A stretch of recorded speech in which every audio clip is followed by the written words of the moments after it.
C'est un événement extrêmement important et on est très heureux de le recevoir à Lyon. Si vous voulez, la Convention nationale des MJC a lieu tous les 3 ans, donc à chaque fois dans une ville différente.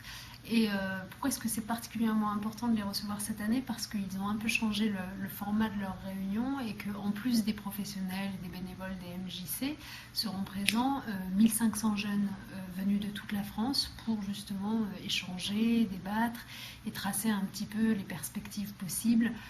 à la fois s'agissant de l'engagement des jeunes dans la société, puis de la place des jeunes tout simplement, parce que finalement c'est ce qui préoccupe les MJC qui sont les premiers acteurs impliqués sur ce sujet. C'est à la fois le choix d'une ville qui a été historiquement le berceau des MJC, c'est ici que sont nées ces maisons juste après la Seconde Guerre mondiale. Et puis c'est le choix d'une ville aussi qui mène une politique exemplaire, je ne dis pas pour nous jeter des fleurs, mais c'est en tout cas ce qui est reconnu aujourd'hui par ces maisons, une politique exemplaire dans le soutien à l'éducation populaire.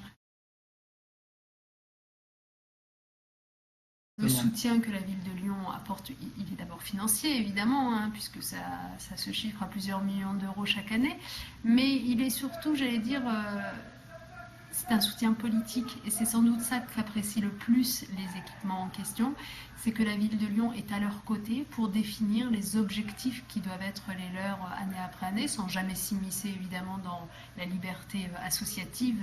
qui est celle de ces maisons. C'est pas par hasard que 10% de la population lyonnaise aujourd'hui, parce que c'est ça, 10% de la population lyonnaise, 40 000 à peu près lyonnais, fréquentent assidûment les MJC, les centres sociaux.